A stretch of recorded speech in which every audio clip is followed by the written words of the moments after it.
Good morning बच्चों। Balance sheet पढ़ रहे हैं हम लोग इस समय। फाइनल अकाउंट्स ऑफ कंपनीज, इसमें स्टेटमेंट ऑफ पीएल और बैलेंस शीट बनाई जाती है। इसका फॉर्मेट आपको ऑलरेडी नोट कराया जा चुका है। जब भी तुम इस चैप्टर में न्यूमेरिकल सॉल्व करोगे तो फॉर्मेट अपने पास रख लो और उसको देख देख के लिखते रहो। लर्न करने की जरूरत नहीं है, क्योंकि लर्न तो होना चाहिए, लेकिन जब आप उसको देख देख के प्रैक्टिस करेंगे, हर न्यूमेरिकल सॉल्व करेंगे, फॉर्मेट सामने रखेंगे और उसको लिखते रहिए तो लर्न हो जाएगा।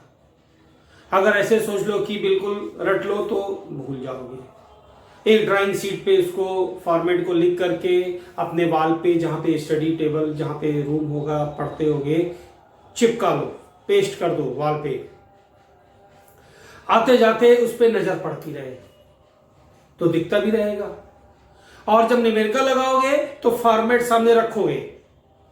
जैसे मान लो बैलेंस शीट बना रहे हो तो equity and liability, share holder fund, उसमें share capital, reserve and surplus, non current liability, उसमें डिवेंचर है, लॉन्ग टर्म लोन है। तो जब आप उसको बार बार देख के लिखोगे तो वो लर्न हो जाएगा, प्रैक्टिस में आ जाएगा और वो कभी नहीं भूलेगा।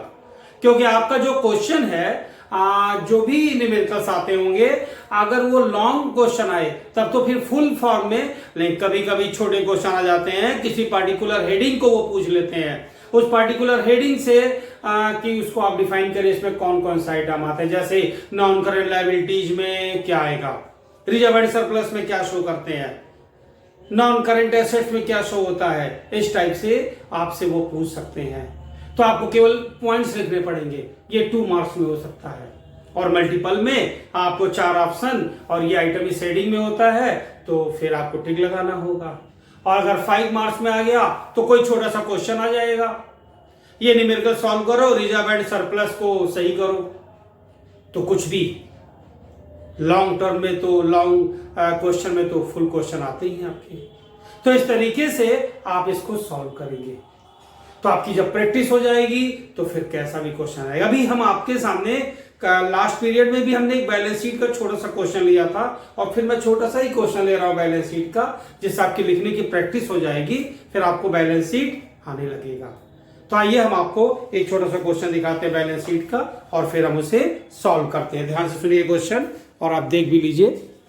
Prepare balance sheet with the help of following balances: building 10 lakhs, investment 3 lakhs, loose tools 1 lakhs, discount on issue of debenture 12%, 10,000, statement of PL debit balance, यानी इनका पिछले साल का ये लॉस है 90,000, 10,000 equity share, 10 is fully paid up, मतलब 10,000 share है 10 रुपए का तो 1 लाख रुपए का हो गया। Debenture sinking fund 1 lakhs, 12% debenture 3 lakhs, bills payable 90,000, propose dividend 10,000। आपको बैलेंस शीट प्रिपेयर करनी है। आपको पता है कि हमें फॉर्मेट के अकॉर्डिंग सब लिखना होता है और उसके बाद नोट टू अकाउंट बनाते हैं, जैसा आपने प्रीवियस क्वेश्चन में भी देखा था। तो हम बना रहे हैं balance sheet.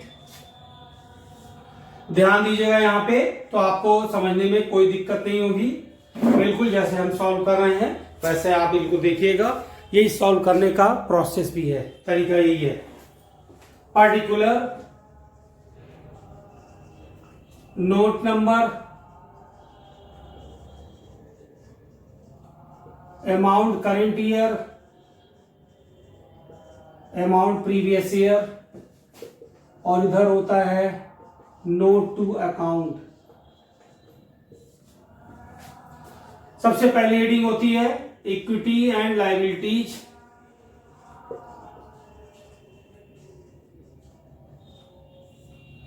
First number share holder fund, और इसमें सब हेडिंग होती है share capital.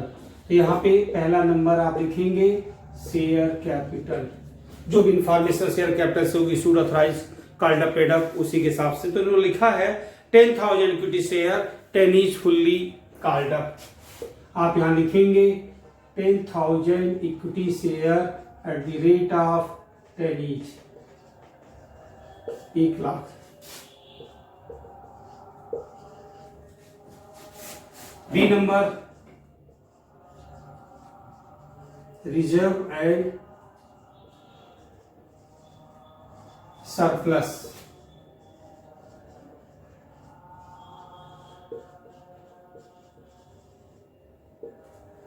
Reserve and surplus में जितने सारे रिजर्व हैं, जितने सारे फंड हैं, capital reserve, security premium reserve, general reserve, reserve fund, debenture sinking fund, कोई भी प्रॉफिट, सब कुछ इसी हेडिंग में दिखाते हैं। बहुत सारे रिजर्व हैं, टाइम टू टाइम क्वेश्चन आते रहेंगे। अभी आपके पास क्वेश्चन में आया है डिवेंचर सिंकिंग फंड 1 लाख। तो आइए यहां पे आप लिखेंगे debenture sinking fund 1 lakh. 1 lakh. अब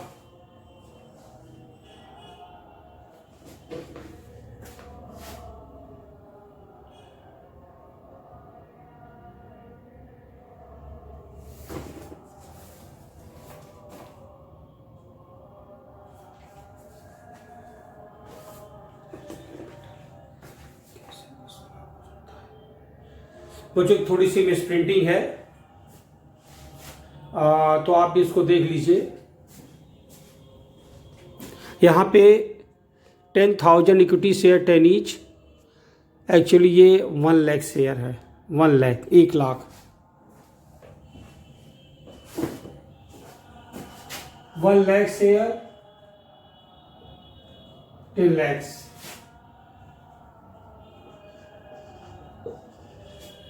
आइए सेकंड नंबर, कुछ होता नहीं है। Share application money pending allotment. और थर्ड नंबर होता है non current liabilities.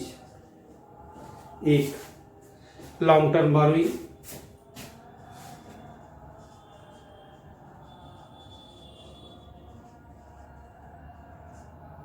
Long term borrowing में डिवेंचर है, long term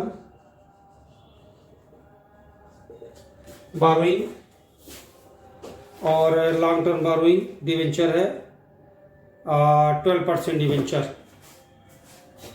12% debenture 3 lakhs।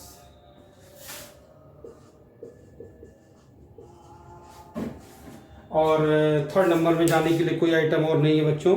4 number है करंट लायबिलिटीज।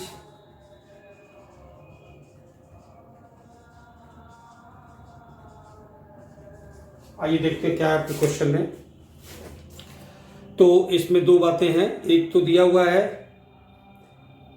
बिल्स पेबल 90,000 और दूसरा है प्रपोज डिविडेंड। तो trade payable, bills payable 90,000, trade payable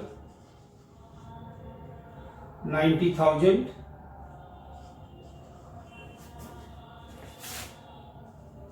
और एक आइटम है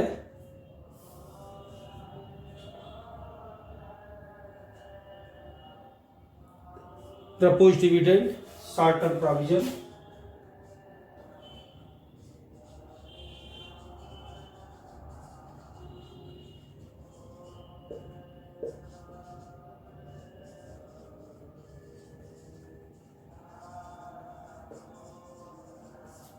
हम आपसे डिस्कस करेंगे डिविडेंड 5 टाइप्स होते हैं।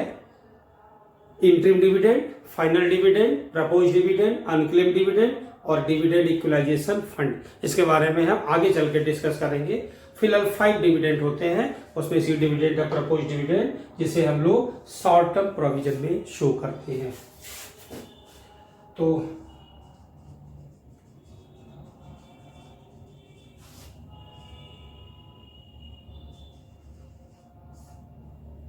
दस, 11, 14, 15। सेकेंड नंबर होता है एसेट्स का। पहला होगा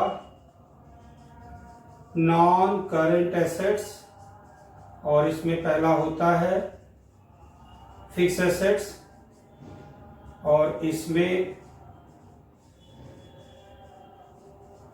टेंजिबल एसेट्स।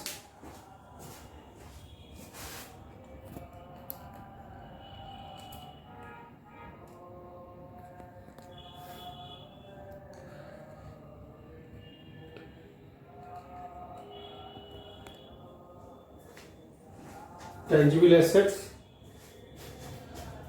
और इसमें केवल बिल्डिंग है।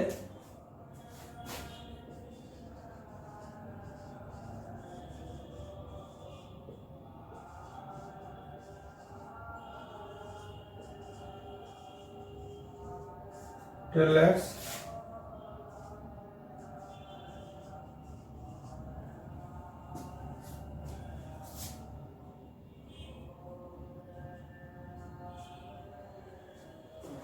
दूसरा होता है इंटेंजिबल एसेट। इंटेंजिबल हमारे क्वेश्चन में नहीं है। फिर नॉन करेंट इन्वेस्टमेंट,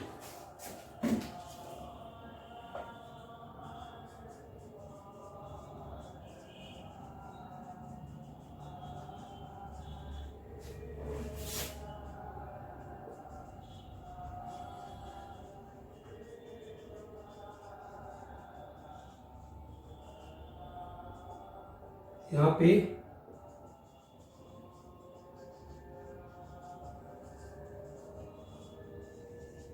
3 lakhs।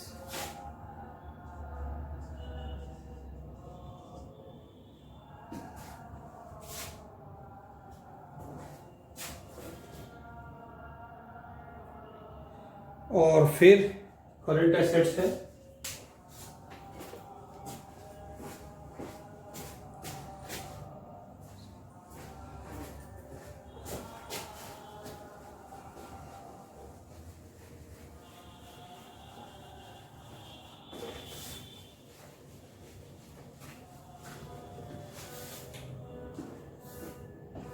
बच्चों ये यहाँ पे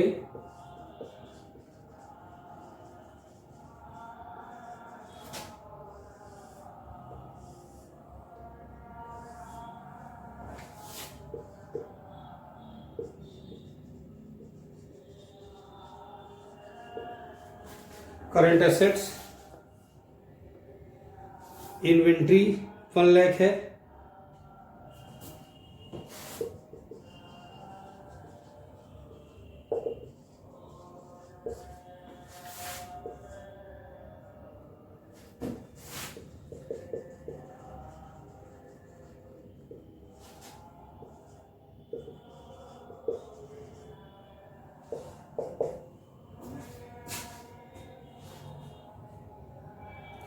और फिर other current assets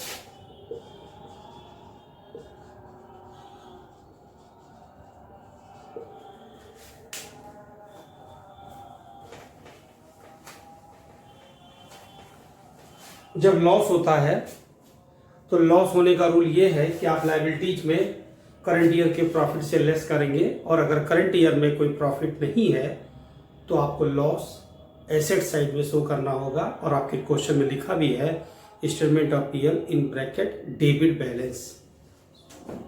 so other current assets में और एक आइटम और है 10,000 discount on stock debenture.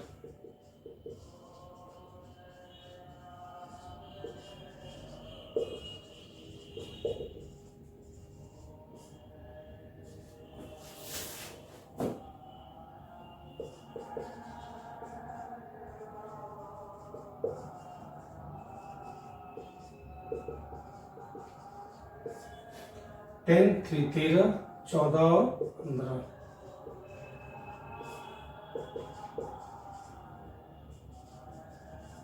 Total.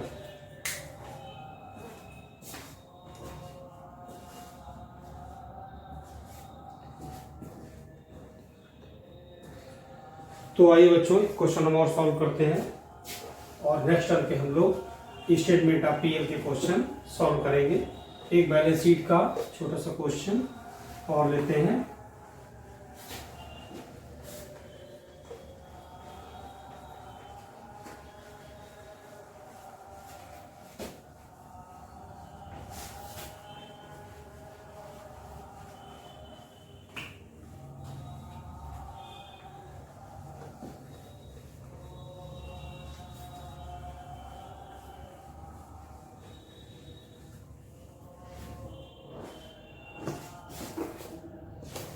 Question number 5 देख लो।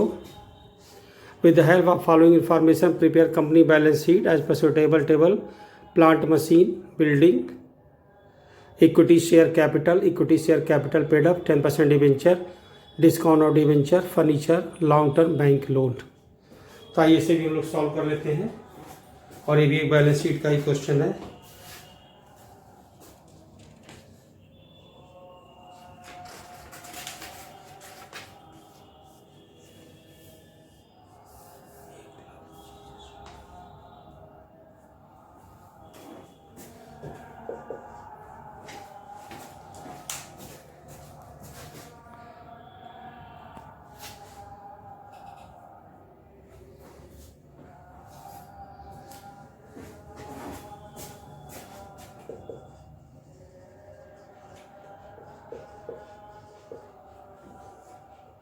आप बिल्कुल देख रहे हो किस तरीके से क्वेश्चन सॉल्व किया जाता है। सॉल्व करने का प्रोसेस समझो, बस केवल प्रोसेस समझो कि कैसे क्वेश्चन सॉल्व होते हैं।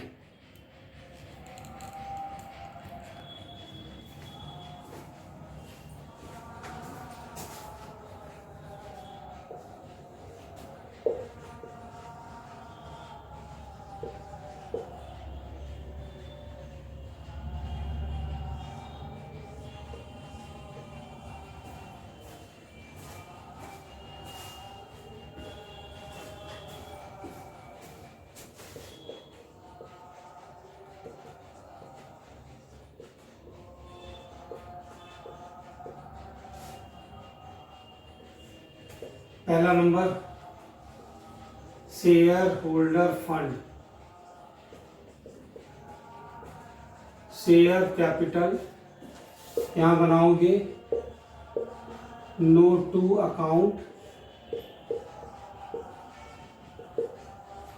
Share capital. तो बच्चों शेयर कैपिटल में दो चीजें दी गई हैं, ऑथराइज कैपिटल भी है और called up and paid up भी है।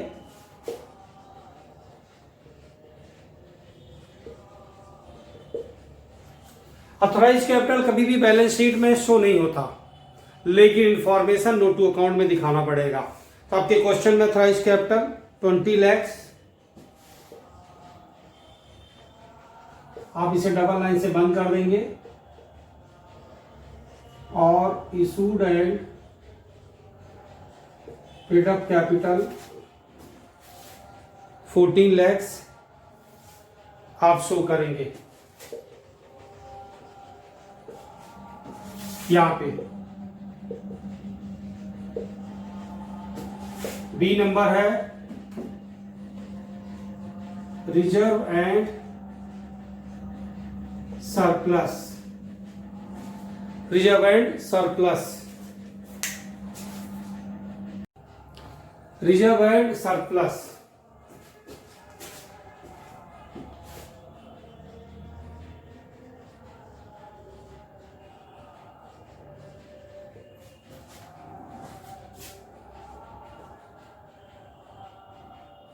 तो रिजर्व एंड सरप्लस यानी कि प्रॉफिट का कोई आइटम नहीं, यहां पे हटा दीजिए इसको। फिर share application money pending allotment, non current liabilities, debenture होगा ये आपके क्वेश्चन में। लॉन्ग टर्म बोरोइंग, हाँ लॉन्ग टर्म बोरोइंग है।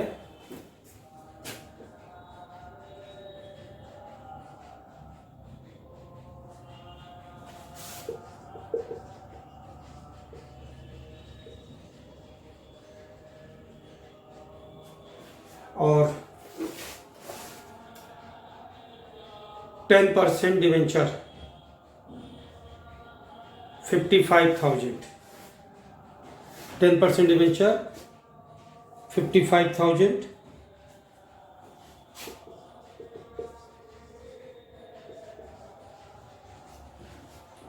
और एक आइटम और भी है, long term bank loan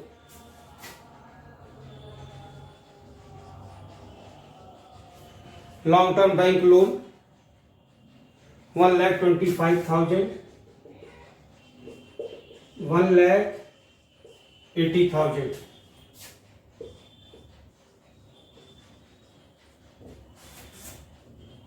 third number, और फिर करंट लायबिलिटीज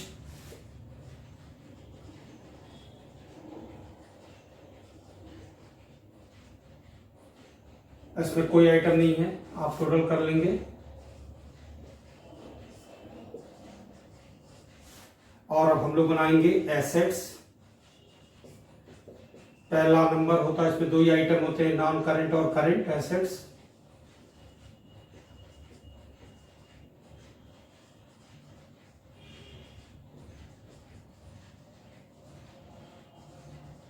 टेंजिबल एसेट्स, आइए एसेट देख लें आपके क्वेश्चन में।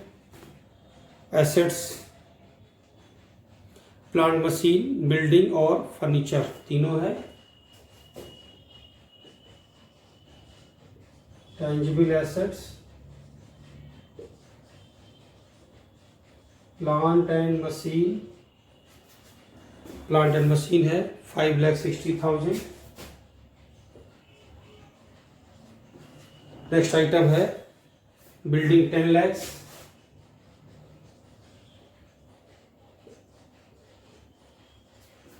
और फर्नीचर है 50,000।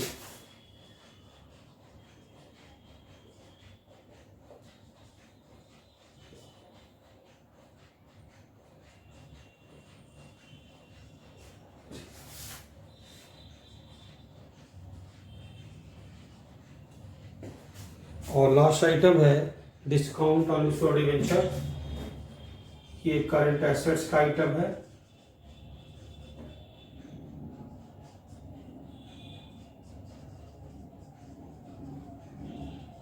अदर करंट एसेट्स,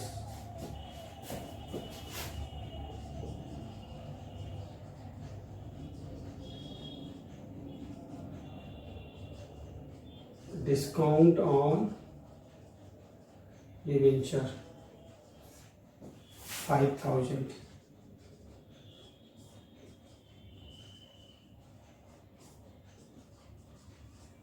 तो बच्चों ये हमारा छोटा सा बैलेंस शीट है। अब आपको एक प्रोसेस जरूर समझ में आ गया होगा कि हमें किस तरीके से क्वेश्चन सॉल्व करते हैं। एक पेज पे फॉर्मेट चलता है और नेक्स्ट पेज पे नोट टू अकाउंट चलता है। जैसे जैसे आइटम आते हैं क्वेश्चन से रिलेटेड, नोट टू अकाउंट में एक्सप्लेन करने के बाद यहाँ पे हम दिखा देते हैं। इस तरीके से कंपनी की बैलेंस शीट बनाई जाती है। अगर एक फुल क्वेश्चन आ जाए तो समझो बैलेंस शीट का फॉर्मेट एक page, note to account 2 page, statement of PL 3rd page और उसका डिटेल 4। तो 4 पेज तक के क्वेश्चन कंप्लीट बड़े वाले सॉल्व होते हैं। जब आपकी प्रैक्टिस अच्छी हो जाती है, फॉर्मेट के सारे हेडिंग्स मालूम होते हैं, तो आप क्वेश्चन पढ़ने के बाद तुरंत समझ जाते हैं कौन सा आइटम किस हेडिंग में जाता है। और ये समझना भी जरूरी है क्योंकि मल्टीपल क्वेश्चन में यही पॉइंट पूछा जाता है कि कौन सा सब हेडिंग, जैसे ये सब हेडिंग है और ये मेन हेडिंग है, तो कौन सा सब हेडिंग किस मेन हेडिंग में जाता है, ये मल्टीपल क्वेश्चन में आ जाएगा। 2 मार्क्स में किसी एक हेडिंग में कौन कौन से आइटम आते हैं ये पूछ लेगा। 5 मार्क्स में कोई छोटा सा क्वेश्चन दे देगा। 10 मार्क्स में बड़े क्वेश्चन, क्योंकि 20 मार्क्स का है तो हर एक पोर्शन इसका टच होता जाएगा। वेरी शॉर्ट लॉन्ग जो भी है सब कुछ। तो आप थोड़ी सी प्रैक्टिस करेंगे, बहुत अच्छी चीज़ आपको आ जाएगी। जब आगे आप बड़े क्लासेज में जाएंगे तो वहाँ भी इसकी ज़रूरत पड़ती है, इसलिए और भी ज़रूरी है। तो ये बच्चों हम लोगों ने आपके 2 क्वेश्चन सॉल्व किए और इसके बाद हम लोग नेक्स्ट टर्म पे स्टेटमेंट ऑफ पीएल के क्वेश्चन देखते हैं। ठीक है बच्चों।